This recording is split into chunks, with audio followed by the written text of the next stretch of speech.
The best of Money Matters. Right Business. Welcome to The Right Business, where we dive deep into the stories of trailblazers who dare to disrupt the status quo, find the gap in the market to find the right business. Hello, I'm Hongbin Jeong. Have you ever wished that you could hire help for a casual task, like hiring packers, event assistants, or even requesting graphic design work? Well, that's where Quest comes in. The platform was launched back in 2021 as a way for people to post and seek freelance gigs. And our next guest came up with Quest when he was still serving national service and had a craving for cereal one day while stuck in camp. So today, Quest is a full-fledged community platform where people can share or respond to different requests and make some money as a side hustle along the way. Users can put up temporary job offers or even make unconventional requests like catching flying roaches. So joining us today to share more is Evan Chow, who's a co-founder of Quest Hire a Hero. Hi, Evan. Welcome to the studio. Hi, thanks for having me here. Thank you so much for joining us. All right, Evan, it looks like you came up with Quest when you were serving national service and you were craving for cereal one day. What happened? So I think that was in 2018 when I first came up with the concept. I just needed someone to get me cereals in the middle of the night. But I look at the apps out there. There's delivery apps, there's transportation apps, but there were none that actually help you with your daily errands.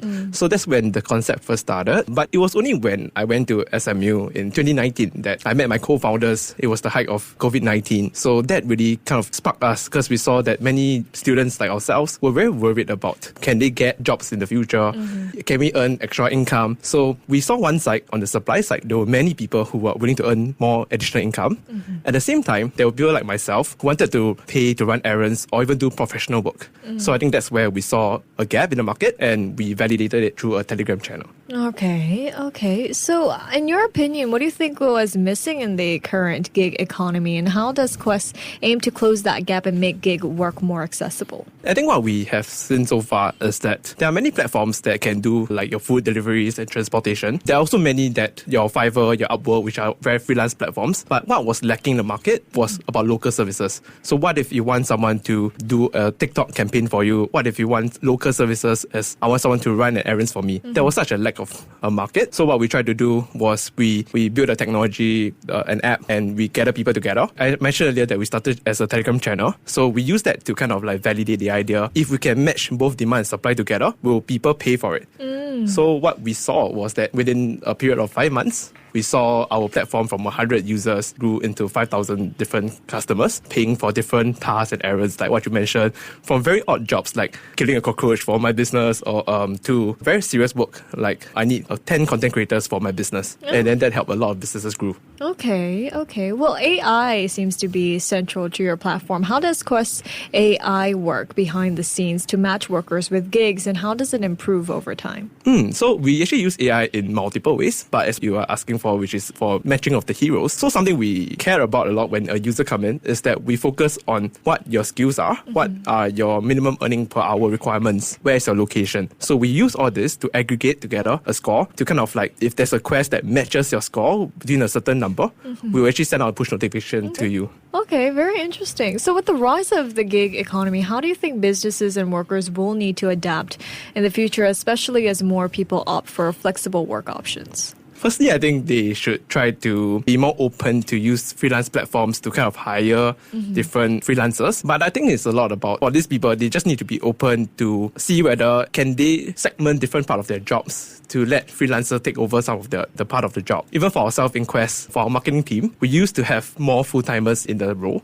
But we realized that for content creation, many times it's not ourselves who are the best in continuously sharing about how you can use different quests. Right. So instead of hiring just one person to continuously create content, we also use our own platform to hire people to showcase about what you can do with our platform. Very interesting. I mean, on that note, many people view gig work as a stepping stone or something that's less stable. So how does Quest address these concerns and offer long-term opportunities for workers? Okay, firstly is how we narrate quests is and how you can use quests. The number one thing is that we always shared about this is a platform for you to earn flexible income. It's for you to have your own autonomy to get different income stream at your own time.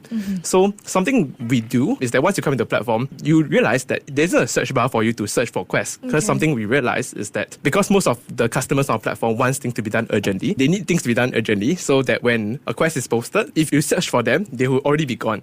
So it's more important that we know exactly what are your skill sets, your locations, and then we push a notification to you when there's a suitable job. Oh, all right. So with your app or with the Quest platform, you have a different, entry point for users and your heroes? So everything is on the app. It's all on the same platform. And I think one of the most amazing thing about platform is that you can be both at the same time.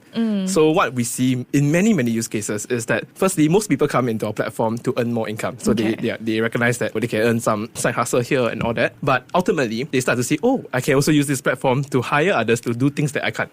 So I think that's something that we actively try to promote. Very interesting. Well, you have over 450,000 users across Singapore, the Philippines, and the US. I mean, you've grown rapidly here. We discussed about some unusual quests like catching flying roaches. Is that something you've actually seen on your platform, or what other, unique quests have you seen out there? Yeah, so something funny is that most of my friends will ask me, are you guys like doing a marketing stunt and are posting this yourself? But many of the times these are things that we are surprised ourselves. So as a platform that kind of brand ourselves as a platform, you can hire someone to do almost anything. Naturally, this kind of things will come out. So hiring someone to kill a flying cockroach for you. I still remember very clearly that this quest alone was $50. And there were over 20 people that actually were offering themselves to do this. But on a daily basis, we see businesses hiring from the long tail of things. Like just the other day, someone was finding for someone to be a drone operator to help me scope my house to make sure that my rooftop inspection is doing well. We see people who are hiring for someone to take photos of my cargo inspections. We also see businesses using us for the long tail of services as well. Okay. So you mentioned there that particular quest about catching the flying roach had 20 people sign up for it. Who gets to choose? It's always the customer side. It's not a first come, first serve basis. No. And you can also offer based on different pricing. So let's say if you stay very nearby, like I say downstairs your house, I can do it for $5 even. So you can offer at $5 and the customer can get to choose whoever they want based on their skills, reviews, ratings and all that. Well, that's very interesting. Next time I have a flying roach in my house, I know what exactly to do. But what's been the key to your international expansion here? I mean, you're not only here in Singapore, you're in the Philippines and the US. What challenges have you faced while scaling across different countries? So one of the key would be the type of users on our platform. I'll say that 30 to 40% of our user base are Gen Zs. And something we learned about Gen Zs is that most of them, no matter where you are, you're in the Philippines or in the US or in Singapore, behave almost the same way. So the type of trends and content would resonate with you. So one thing we learn about Gen Z is that we all want to make extra money. We want to have alternate source of income. So when the type of videos we post on social media, whether it's at TikTok, Lemonade, Xiaohongshu, all this, whenever we showcase that, hey, this is a platform where you can earn alternate source of income, you can monetize your skill set, this resonates with a lot of our audiences. So I would say that because we kind of learned this about the Gen Z population, it brought in a mass of users wherever we go. So whether if we launch it in the Philippines or the US, we could easily get users to come in to earn income. But the challenges would be on the payment side. So in Singapore, things are great. Like we have a good third-party processor to kind of hold escrow payments. And this is something we care a lot about as a company to prevent scams.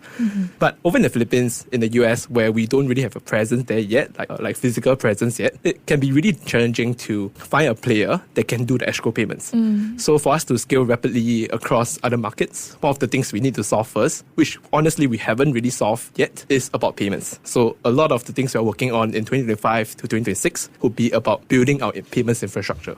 All right. Well, on the user side here, one thing I'm curious about is some of the safety concerns. Do you guys have any background checks that you do, whether it's the person who is posting the quest or is a hero of the platform? Is there any background checks just to make sure that, they are the right person for that particular job? Yes. So safety is one of the most important things that we care about. So there is different levels in terms of checks. One of the first thing we do is OTP, so you need to have mobile verification. Okay. Level 2 would be SingPass verification. So there's ID checks. So if you are overseas, we also do the local ID checks as well. And then when it comes to payments, the number one thing that we do is escrow. So this means that every single transactions that happens in the Quest platform must be paid into the platform. We hold the money. Only when the job is done, we release the money to the other party. So this means we can kind of eliminate scams totally. Because if, let's say, the customers were to back off and say, oh, I don't really want, or once the job is done and I don't want to pay, the hero can come to our platform and say, hey, actually, I've done the job. I have all this evidence that the job is done. We as a platform can release the money onto the other party. That on the other side of the situation, if I'm a hero and I have not done the job, there's no way I can actually take the money and run away because the money is held in escrow. Okay, makes sense. So then how do you differentiate yourselves from other freelancer platforms? So I would say that we have different types of competitors in different verticals. So other freelance platforms, especially the bigger ones like Fiverr, Upwork, one of the biggest difference is the type of services they can provide. So typically what you will see on Fiverr and Upwork are digital services, remote services like logo design, help me with like my copywriting. But in Quest, uniquely, it's the only platform you can hire someone to do local services. So even, let's say, logo design, if I'm a hawker that wants someone to design my chicken rice store, for example, I would like someone who is local in Singapore to understand the concept, to design that particular logo for me. And this also comes into local services where I need someone like a content creator to come to my office to do, let's say, a TikTok video for me. Yeah, so these are things that platforms like freelance platforms can't really do.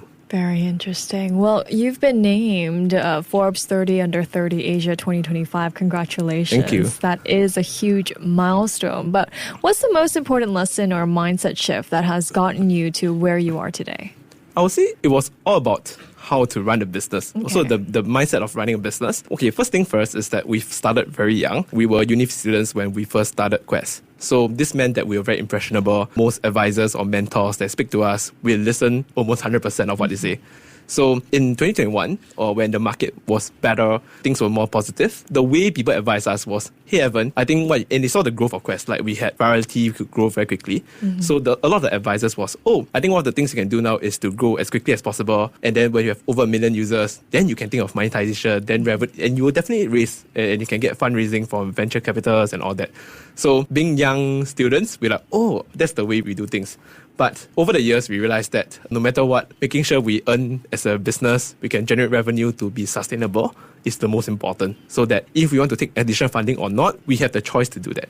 So I would say that I think over the last 2 years, that's one of the most important lessons we did. So it affected a lot of the product decisions that we made over the last 2 years. Amazing. Well, Evan, before we let you go here, what's next for Quest then? What features or initiatives are you most excited to roll out as you continue to scale? Right now, the way you interact with the Quest platform is you go through an app and we have AI working in different ways, like pricing to matching and all that. One of the things that we're very excited about is even on WhatsApp or through voice, you can actually request for different services all within a minute, and we can match you with the right person without you needing to do anything else. So pricing, negotiation, all this can be done by our AI agent. So that's something very exciting that we're working on right now. Amazing. Well, thank you so much, Evan, for joining me today. Thanks for having me. Thank you. That was Evan Chow, who is the co-founder of Quest, Hire a Hero. This has been The Right Business with me, Hongbin Jeong. To listen to more great interviews, download our podcasts at audio.sg or download the audio app. That's AWEDIO, audio at the App Store and Google Play.